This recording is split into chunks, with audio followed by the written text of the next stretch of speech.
Hello friends, welcome back to this channel. Akshata आपके साथ स्वागत है आप सभी का आपके अपने इस चैनल में।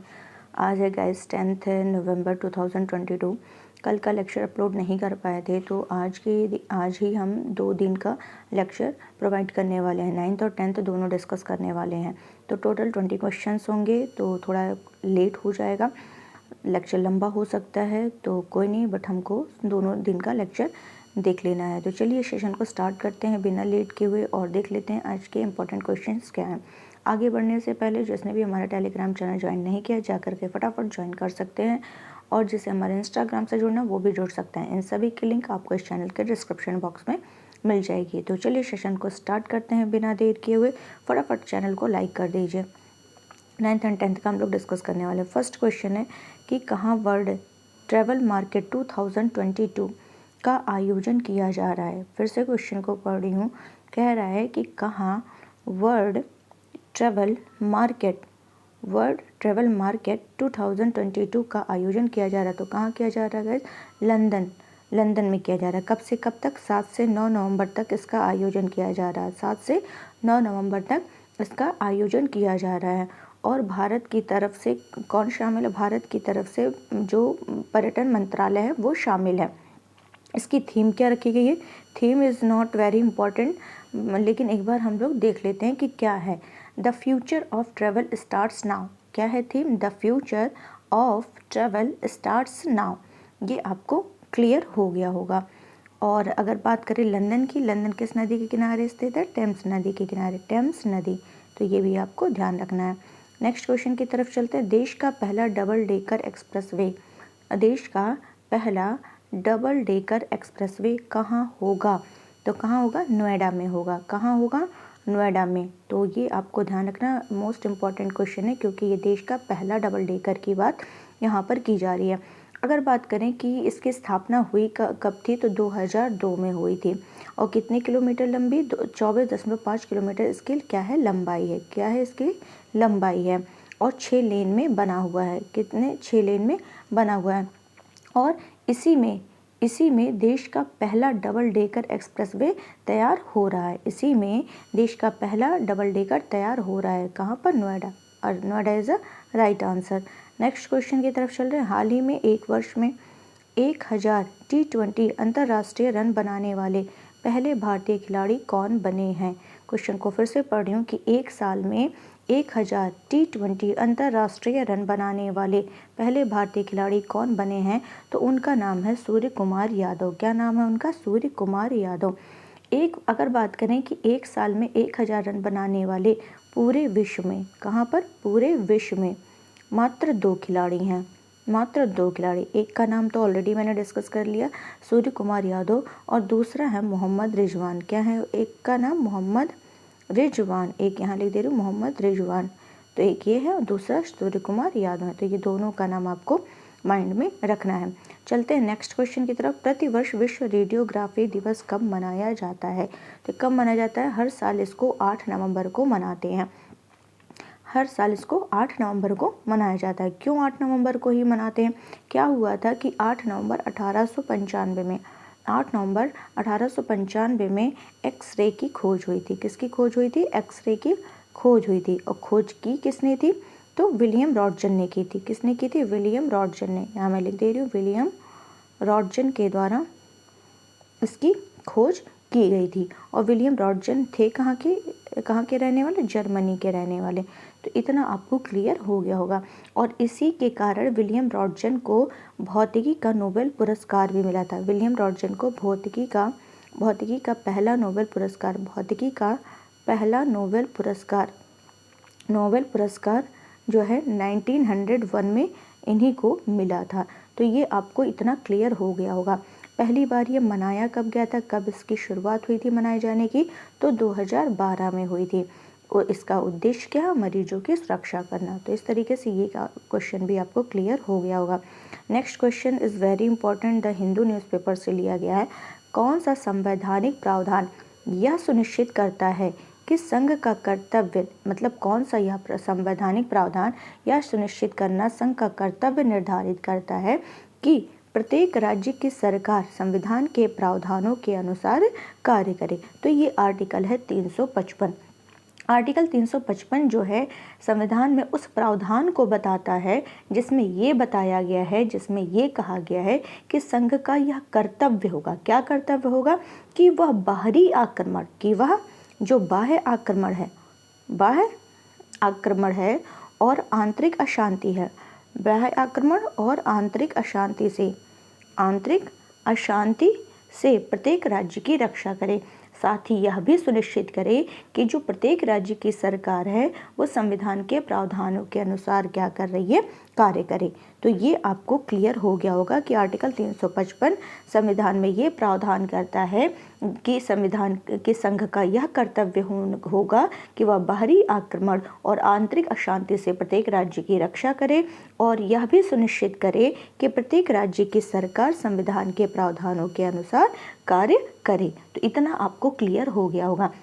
मतलब ये जो आर्टिकल 355 है ये आपातकालीन प्रावधानों का हिस्सा है, आपातकालीन प्रावधानों का हिस्सा है जो संविधान के भाग किसमें 18 में, संविधान का जो भाग 18 है उसमें ये दिया गया है। आर्टिकल 352 से 360 में ये उल्लिखित है, भाग 18 में 352 से 360 तक में ये उल्लिखित है। तो 356 अब हम बात करेंगे आर्टिकल 356 और आर्टिकल 355 के बीच संबंध है क्या। तो आर्टिकल जो 356 है इसके तहत ये है कि केंद्र किसी राज्य में अगर संवैधानिक तंत्र विफल हो जाती है, अवरोध की स्थिति उत्पन्न हो जाती है, तो उस स्थिति में जो राज्य सरकार के कार्य है उसको अपने अधीन केंद्र ले लेता है। इसे देखा जाए तो 356 को राष्ट्रपति शासन के रूप में जाना जाता है, राष्ट्रपति शासन के रूप में जाना जाता है। ये यूपीएससी, यूपीपीसीएस या छोटे मोटे एग्जाम सभी की दृष्टि से बहुत ही इंपॉर्टेंट है, जो मैं आपको टॉपिक डिस्कस कर रही हूँ आपके लिए, तो बहुत ही ध्यान से सुनिएगा। राष्ट्रपति शासन लगाया कब जाता है?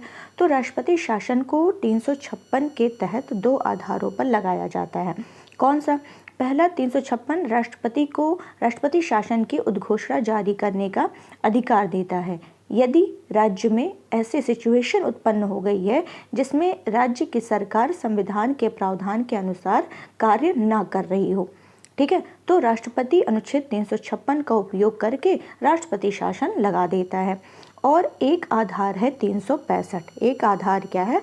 365, जिसमें ये कहा गया है कि जब भी कोई राज्य केंद्र के किसी निर्देश का पालन करने या उसे लागू करने में विफल हो जाए, समझ में आई बात? कि जब कोई राज्य केंद्र के किसी निर्देश का पालन करने या उसे लागू करने में असफल हो जाता है तो राष्ट्रपति के लिए यह मानना वैध होगा कि ऐसी उस स्थिति उत्पन्न हो गई है भाई जिसमें राज्य की सरकार क्या है, संविधान के प्रावधान के अनुसार नहीं चल सकती। तो ये 2 आधार हैं जहां पर राष्ट्रपति शासन लगाया जाता है, जिसमें सारी शक्ति जो है वो केंद्र के अधीन आ जाती है। तो उम्मीद है ये आपको बहुत ही अच्छे से क्लियर हो गया होगा। चलते हैं नेक्स्ट क्वेश्चन की तरफ। नवंबर 2022 में कहां पर रॉयल ऑस्ट्रेलियाई नेवी और भारतीय नौसेना ने समुद्री भागीदारी अभ्यास किया है? फिर से इस क्वेश्चन को पढ़ रही हूँ। कह रहा है कि कहां पर रॉयल ऑस्ट्रेलियाई नेवी और भारतीय नौसेना ने समुद्री भागीदारी अभ्यास किया है। तो ये कहाँ पर किया है? ये किया है बंगाल की खाड़ी में। कहाँ किया है? बंगाल की खाड़ी में ये किया है। तो इसके आगे और भी देख लेते हैं कि क्या कह रहा है। फिर से इस क्वेश्चन को ध्यान से एक बार फिर से पढ़ते हैं कि नवंबर 2001 तो यही है कि ये इसकी जो ऑस्ट्रेलियाई नौसेना और भारतीय नौसेना ने अभी समुद्री भागीदारी अभ्यास किया है। कहाँ पर किया है? बंगाल की खाड़ी में किया है, ये आपको ध्यान रखना है। चलते हैं नेक्स्ट क्वेश्चन की तरफ। हाल ही में यूपी सरकार ने किस वर्ष तक मथुरा वृंदावन को शुद्ध शून्य कार्बन उत्सर्जन पर्यटन स्थल बनाए जाने की घोषणा की है? तो कब तक की है? 2041 तक। अभी यूपी सरकार ने ये घोषणा की है कि क्या करना है, 2041 तक जो मथुरा वृंदावन है उसको शुद्ध शून्य कार्बन उत्सर्जन पर्यटन स्थल बनाया जाएगा। और ये जो है भारत में किसी पर्यटन स्थल के लिए निर्धारित इस तरह का देखा जाए तो first carbon neutral master plan होगा। First carbon neutral master plan होगा। इस तरीके की घोषणा जो की गई है। इस लक्ष्य से जो अब यहाँ पे जो घोषणा की गई है, यहाँ पे होगा क्या क्या, तो जो वृंदावन और कृष्ण जन्मभूमि जैसे प्रसिद्ध जो तीर्थ स्थल हैं, इनके साथ पूरा जो ब्रज क्षेत्र होगा, एरिया होगा, वहाँ पर पर्यटक वाहनों पर क्या कर दिया जाएगा, प्रतिबंध लगा दिया जाएगा। और सार्वजनिक परिवहन के रूप में जो यूज़ किए जाने वाले इलेक्ट्रिक वाहन हैं, कौन से इलेक्ट्रिक वाहन, उन्हीं का केवल क्या होगा, यूज़ होगा। और इस एरिया के 252, इस एरिया के कुल जो 252 जलाशय और 24 वन, ये भी क्या किए जाएंगे, पुनर्जीवित किए जाएंगे। और इस योजना के तहत जो पूरा एरिया है, पूरा जोन है, उसको 4 समूहों में बांटा गया है, जिसमें से प्रत्येक के तहत 8 प्रमुख शहरों में से 2 को शामिल किया है। और इसमें क्या किया जाएगा, परिक्रमा पथ नामक छोटा सर्किट बनाना भी इसमें प्रस्तावित किया गया है, जहां जो तीर्थयात्री होंगे वो पैदल या इलेक्ट्रिक वाहन का यूज़ करके वहां जा सकते हैं। और यदि तीर्थयात्री एक स्थान से दूसरे स्थान की यात्रा करना चाहते हैं, इसके लिए इलेक्ट्रिक मिनी बस का भी प्रावधान यहाँ पर प्रावधान किया गया है। अब यहाँ पर एक टर्म आया है, शुद्ध शून्य कार्बन उत्सर्जन। ठीक है, क्या आया है, शुद्ध शून्य कार्बन उत्सर्जन। इसे कार्बन तटस्थता के रूप में जानते हैं। किसके रूप में जानते हैं, कार्बन तटस्थता के रूप में जानते हैं। कार्बन तटस्थता के रूप में जाना जाता है, जिसका अर्थ यह नहीं है कि कोई देश जो है अपने उत्सर्जन को शून्य पर ले आएगा। इसका तात्पर्य ये बिल्कुल नहीं है कि कोई देश अपने उत्सर्जन को शून्य पर ले आएगा, बल्कि यह एक ऐसा प्रोसेस होता है, एक ऐसी प्रक्रिया होती है जिसमें कोई देश जो होगा जिसमें कोई देश उत्सर्जन की भरपाई वातावरण से ग्रीन हाउस गैस के अवशोषण और हटाने से होती है। मतलब जितना वो उत्सर्जन करेगा उतना ही उसका क्या करेगा, अवशोषण होना चाहिए। जितना ही उत्सर्जन उतना ही अवशोषण होना चाहिए। यही कार्बन तटस्थता कहलाती है। इसके अलावा वन जैसे अधिक कार्बन सिंक बनाए जाएंगे और उत्सर्जन के अवशोषण को बढ़ाया जाएगा। अगर बात करें कि ये जो 70 से अधिक देशों ने सदी के मध्य तक यानी कि 2050 तक शुद्ध शून्य बनने का दावा किया है। लेकिन अगर हम भारत की बात करें तो भारत ने COP26 सम्मेलन कहाँ हुआ था, ग्लासगो में हुआ था। तो यहाँ पर भारत ने 2070 को अपना लक्ष्य घोषित किया है कि हम क्या करेंगे, कार्बन उत्सर्जन को शून्य, जो कार्बन तटस्थता का लक्ष्य रखा है भारत ने, ये 2070 तक रखा है। बाकी 70 से अधिक देशों ने 2050 रखा है। तो ये दोनों टर्म आपको ध्यान रखने होंगे। चलते हैं नेक्स्ट क्वेश्चन की तरफ। अभी भी जिसने लेक्चर को लाइक नहीं किया है, इसको लाइक करिए, शेयर करिए, और जो नए व्यूवर्स हैं प्लीज़ इसको सब्सक्राइब करना बिल्कुल ना भूलें। नेक्स्ट क्वेश्चन है कि 7 नवंबर 2022 को किसने बैट्स एप्लीकेशन लॉन्च किया है। तो किसने लॉन्च किया है, प्रसार भारती के द्वारा बैट्स एप्लीकेशन लॉन्च किया गया। ये बैट्स का मतलब क्या है, broadcast air time schedule, broadcast air times schedule. तो ये प्रसार भारती के द्वारा लॉन्च किया गया है। 7 नवंबर को ये लॉन्च किया गया है। क्या उद्देश्य है इसको लॉन्च करने का, तो वाणिज्यिक गतिविधियां जैसे विज्ञापन आदि को क्या करना है, शेड्यूल निर्धारित करना है। चलते हैं नेक्स्ट क्वेश्चन की तरफ। DRDO, रक्षा अनुसंधान और विकास संगठन, रक्षा अनुसंधान और विकास संगठन DRDO ने भारतीय नौसेना के सोनार सिस्टम के लिए परीक्षण और मूल्यांकन की कौन सी सुविधा शुरू की है। तो कौन सी सुविधा शुरू की है, स्पेस। कौन सी सुविधा शुरू की है, स्पेस। तो ये जो आत्मनिर्भर भारत है और मेक इन इंडिया पहल को गति देते हुए जो भारतीय नौसेना है, जो इंडियन नेवी है, उसी के द्वारा इस्तेमाल की जाने वाली सोनार प्रणाली, सोनार सिस्टम के लिए DRDO ने एक परीक्षण और मूल्यांकन सुविधा क्या की है, शुरुआत की है। और ये क्या है, एक अत्याधुनिक प्रणाली है जिसे नौसेना द्वारा जहाज, पनडुब्बी, हेलीकॉप्टर सहित विभिन्न प्लेटफॉर्म पर यूज़ के लिए इसको विकसित किया गया है। और DRDO ने हाल ही में देखा गया है कि नौसेना भौतिक और समुद्र विज्ञान प्रयोगशाला कोच्चि में, कहाँ पर, कोच्चि में ध्वनिक विशेषज्ञता और मूल्यांकन यानी कि स्पेस को अगर कहा जाए तो ध्वनिक विशेषता और मूल्यांकन सुविधा के लिए सबमर्सिबल प्लेटफॉर्म के लिए हूल मॉड्यूल की क्या की है, शुरुआत की है। तो ये भी आपको क्लियर हो गया होगा अच्छे से। अगर इसके निर्माण की बात करें कि निर्माण कौन कर रहा है, तो L&T शिप बिल्डर्स चेन्नई में इसका क्या किया जा रहा है, निर्माण किया जा रहा है। और स्पेस है किसके लिए, सोनार सिस्टम के परीक्षण और मूल्यांकन के लिए है। अगर हम DRDO की बात करें तो DRDO की स्थापना 1 जनवरी 1958 को हुई थी, 1 जनवरी 1958 को हुई थी। और इसके हेड अभी हाल ही में कौन बनाए गए हैं, समीर कामत बनाए गए हैं, समीर कामत। और इसका हेडक्वार्टर कहाँ है, न्यू दिल्ली में है। नेक्स्ट क्वेश्चन, भारत का विधि आयोग है। इस क्वेश्चन को हम लोग बहुत ही डीपली डिस्कस करने वाले हैं, बहुत ही इंपॉर्टेंट क्वेश्चन है। भारत का विधि आयोग है, तो भारत का विधि आयोग क्या है, सरकार की अधिसूचना के माध्यम से गठित एक गैर सांविधिक निकाय।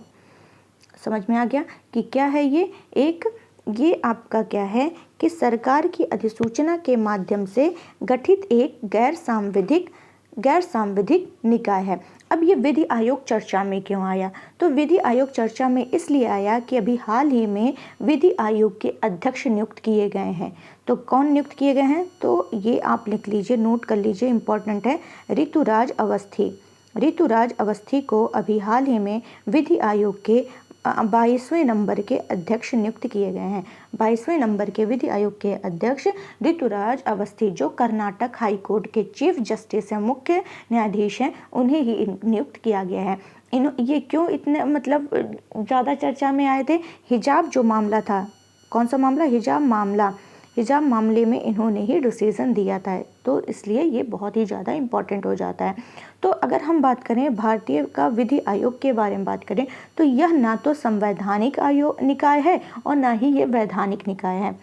ये आयोग ना तो संवैधानिक है और ना ही वैधानिक है। ये क्या है, जो भारत सरकार है उसी के आदेश से गठित क्या है, एक कार्यकारी निकाय है। गठित कार्यकारी निकाय, भारत सरकार के आदेश से गठित एक कार्यकारी निकाय है। इसका कार्य क्या है, इसका जो कार्य है विधि आयोग का, कानूनी सुधारों हेतु क्या करना, कार्य करना। और आयोग का ये गठन जो है एक निर्धारित अवधि के लिए होता है और यह विधि और न्याय मंत्रालय के परामर्शदाता निकाय के रूप में क्या करता है, काम करता है। और ये इसमें जो सदस्य होते हैं वो कानून विशेषज्ञ होते हैं। अगर बात किया जाए कि प्रथम आयोग जो था, ऐसा प्रथम आयोग 1834 में 1833 के चार्टर एक्ट के तहत जो मैकॉले थे, जिसका नाम था लॉर्ड मैकॉले, इन्हीं की अध्यक्षता में गठित किया गया था। 33 के चार्टर एक्ट के तहत 1834 में किया गया था। तो ये भी आपको ध्यान रखना है। और बात करें इसके बारे में और की, तो देखा जाए तो भारत सरकार ने स्वतंत्र भारत का प्रथम विधि आयोग जो किया था, स्वतंत्र भारत का प्रथम विधि आयोग 1955 में आता है। कब आता है, 1955 में। और जो भारत के तत्कालीन अटॉर्नी जनरल थे उनका नाम था MC शीतलवाड़। क्या नाम था उनका, MC शीतलवाड़। इनकी अध्यक्षता में गठित किया गया था। तब से 21 से अधिक विधि आयोग गठित किए जा चुके हैं, जिनमें से, और इनका जो कार्यकाल होता है वो 3 साल के लिए होगा। इनका जो कार्यकाल होगा वो 3 साल के लिए होता है। तो ये आपको क्लियर हो गया होगा। चलते हैं अब अपने नेक्स्ट क्वेश्चन की तरफ। कौन पहले केरल ज्योति पुरस्कार के लिए चुने गए हैं, तो कौन पहले केरल ज्योति पुरस्कार के लिए चुने गए हैं, उनका नाम है MT वासुदेवन नायर। क्या नाम है इनका, MT वासुदेवन नायर। ये जो हैं पहले केरल ज्योति पुरस्कार के लिए चुने गए हैं। और ये जो केरल ज्योति पुरस्कार है ये पद्म पुरस्कार के तर्ज पर शुरू किया गया है। पद्म पुरस्कार के तर्ज पर शुरू किया गया है, तर्ज पर स्टार्ट किया गया है। पद्म पुरस्कार के तर्ज पर इसे केरल सरकार के द्वारा स्टार्ट किया गया है। जैसे इसमें पद्म, ये जो है केरल ज्योति पुरस्कार, ये पद्म विभूषण का नाम है। ये किसका नाम है, पद्म विभूषण का नाम रख दिया गया है केरल ज्योति पुरस्कार। तो ये ऐसा क्वेश्चन पूछा जा सकता है कि ये पद्म पुरस्कार के तर्ज पर कौन से राज्य सरकार के द्वारा ये शुरू किया गया है। तो केरल सरकार के द्वारा केरल ज्योति पुरस्कार पद्म विभूषण के उसमें स्टार्ट किया गया है। और अगर पद्म भूषण है, पद्म भूषण जो है इसको किसके नाम पर स्टार्ट किया गया? केरल प्रभा के नाम पर, केरल प्रभा के नाम पर।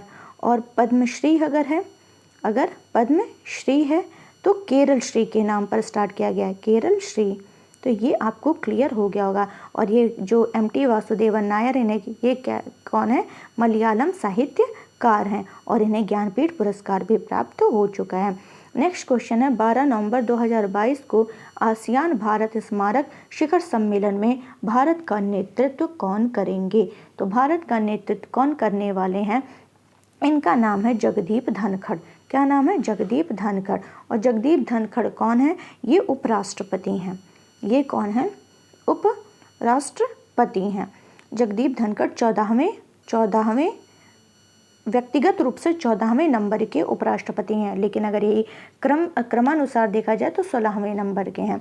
जगदीप धनखड़ के द्वारा ये क्या किया गया है? इनका नेतृत्व किया गया है। और ये जो आसियान लिखा हुआ है, पहले आसियान का डिस्कस कर लेते हैं। आसियान जो है दक्षिण पूर्व देश, इसमें दक्षिण पूर्व एशिया के देशों को मिला करके ये बनता है। दक्षिण पूर्व एशियाई देशों को मिला करके आसियान का गठन होता है। और इसका गठन हुआ था 1967 में, जिसका हेडक्वार्टर है जकार्ता में। जिसका हेडक्वार्टर कहाँ है? जकार्ता में है। और इसमें टोटल 10 देश हैं। इतना तो क्लियर हो गया होगा। और बात किया जाए कि इसका जो अभी भारत का नेतृत्व ये कहाँ पर हो रहा है इसका आयोजन? तो इसका आयोजन कंबोडिया में हो रहा है। और जगदीप धनखड़ जो है इसका नेतृत्व कर रहे हैं। 1992 से ही भारत जो है 1992 भारत आसियान से भारत के संबंधों की जो शुरुआत हुई थी वो 1992 में हुई थी। और तभी से लेकर के 30 साल पूरे हो चुके हैं। और अभी इसका आयोजन कंबोडिया के नोम पेन्ह में हो रहा है। कहाँ पर हो रहा है? नोम पेन्ह में हो रहा है, पेन्ह में। तो ये भी क्लियर हो गया होगा। नेक्स्ट क्वेश्चन है 8 नवंबर 2022 को सिखों के प्रथम गुरु नानक, ये थोड़ा सा मिसप्रिंट हो गया, मैं इसको करेक्ट कर दूंगी। गुरु नानक देव का कौन सा प्रकाश उत्सव मनाया गया है? तो कौन से नंबर का है? 553वें नंबर का ये मनाया गया है, 553वें नंबर का। चलते हैं नेक्स्ट। अगर बात करें गुरु नानक जी का जन्म कहाँ हुआ था? तो तलवंडी में हुआ था। और कार्तिक माह की पूर्णिमा को इनकी जयंती होती है। कौन ग्रीन वॉशिंग की सबसे सटीक तरीके से परिभाषित करता है? ग्रीन वॉशिंग, ये भी द हिंदू न्यूज़पेपर से, जलवायु परिवर्तन के मोर्चे पर हो रही प्रगति की झूठी तस्वीर प्रदर्शित करने को क्या कहा जाता है? ग्रीन वॉशिंग कहा जाता है। नेक्स्ट क्वेश्चन, हाल ही में उत्तराखंड का 22वां स्थापना दिवस कब मनाया गया है? तो 9 नवंबर को मनाया गया है। 9 नवंबर को मनाया गया है। तो 9 नवंबर 2000 को उत्तराखंड जो था यूपी से अलग होकर के नया राज्य 9 नवंबर 2000 को बना था। अगर हम उत्तराखंड में देखें तो विधानसभा सीट कितनी है? तो 70 है।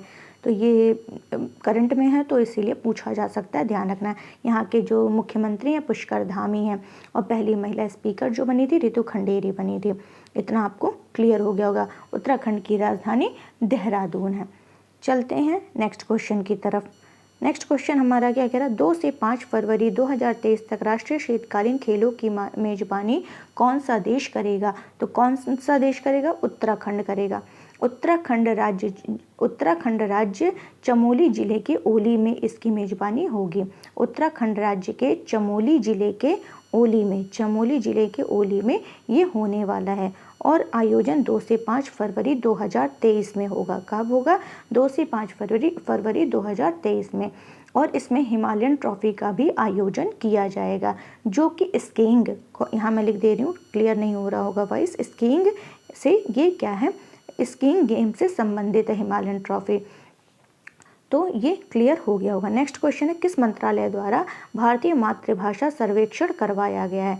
तो किसके द्वारा करवाया गया? गृह मंत्रालय के द्वारा करवाया गया। ये भी इंपॉर्टेंट क्वेश्चन है, इसको भी ध्यान रखना है कि भारतीय मातृभाषा सर्वेक्षण गृह मंत्रालय के द्वारा करवाया गया है। नेक्स्ट क्वेश्चन, भारत का पहला निजी तौर पर विकसित रॉकेट है जिसका क्या नाम है? विक्रम यस नाम है। क्या नाम है इसका? विक्रम यस। ये क्या है?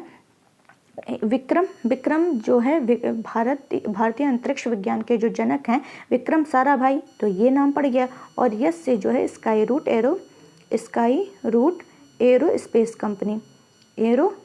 कंपनी, तो ये विक्रम यस ऐसे नाम पड़ा है। और इसका ये लॉन्च कहाँ से किया गया है? श्रीहरिकोटा आंध्र प्रदेश से। नेक्स्ट क्वेश्चन, हाल ही में कौन बेली के एस्फोर्ड बेल मेडल से सम्मानित होने वाले पहले भारतीय वैज्ञानिक बने हैं?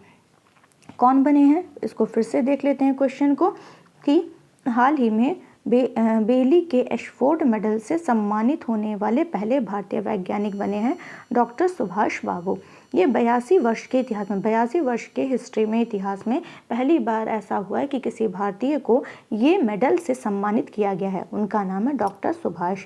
और ये क्यों सम्मानित किया गया है? उष्णकटिबंधीय क्षेत्र में चिकित्सक की भूमिका अदा करने के लिए इन्हें सम्मानित किया गया है। नेक्स्ट क्वेश्चन एंड आज का लास्ट क्वेश्चन, मौरा हेली किस देश के इतिहास में पहली लेस्बियन गवर्नर चुनी गई हैं? तो कहाँ से चुनी गई?